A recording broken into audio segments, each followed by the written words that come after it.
এই মুহূর্তের বড় খবর, ভারতীয় সেনাদের গোপন তথ্য পাকিস্তানকে দিতে গিয়ে ধরা পড়ল দেশদ্রোহীরা। পাক গুপ্তচরদের হাতে অপারেশন সিঁদুরের গোপন তথ্য দিত এই দেশদ্রোহীরা। একেবারে চাঞ্চল্যকর খবর। শুধু তাই নয়, পাকিস্তানি গোয়েন্দা সংস্থার সঙ্গে নিয়মিত যোগাযোগ রাখত এরা। এমনকি ভারত পাক সংঘাতের বিভিন্ন তথ্য সহ অপারেশন সিঁদুর সংক্রান্ত স্পর্শকাতর তথ্য পাঠাতো পাকিস্তানের সেনাবাহিনী ও আইএসআই এর কাছে। অর্থাৎ সীমান্তে যখন ভারত পাকিস্তান উত্তেজনার পারদ চড়ছে, তখন দেশের ভেতরেই শত্রুর হাত শক্ত করছে কিছু বিশ্বাসঘাতক।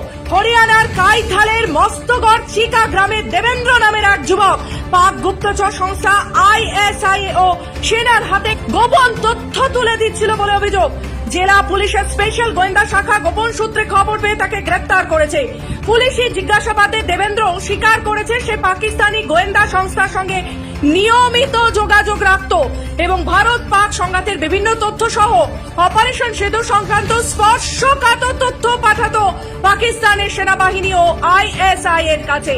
তার কাছ থেকে একাধিক ইলেকট্রিক ডিভাইস উদ্ধার হয়েছে, যা বর্তমানে সাইবার পুলিশের বিশেষ দল খতিয়ে দেখছে।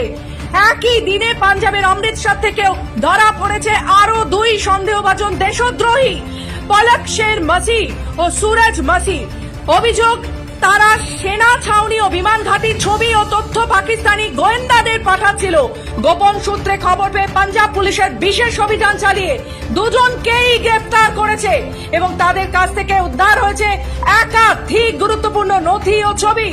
এই মুহূর্তে চাঞ্চল্যকর খবর, ঘটনাগুলিকে কেন্দ্র করে গোয়েন্দা মহলের চাঞ্চল্য ছড়িয়েছে।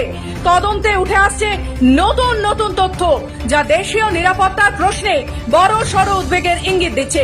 পুলিশ প্রশাসন জানিয়েছে কোন দেশদ্রোহীকে রেহাই দেওয়া হবে না। আইন মোতাবেক কড়া পদক্ষেপ নেওয়া হবে এবং বৃহত্তর চক্রের খোঁজেও তল্লাশি চলছে জোর কদমে। যখন দেশের সেনা সীমান্তে জীবন বাজি রেখে পাহারা দিচ্ছে, তখন দেশের ভেতরেই কেউ কেউ তথ্য পাচার করে তৈরি করছে ভয়ঙ্কর বিপদ।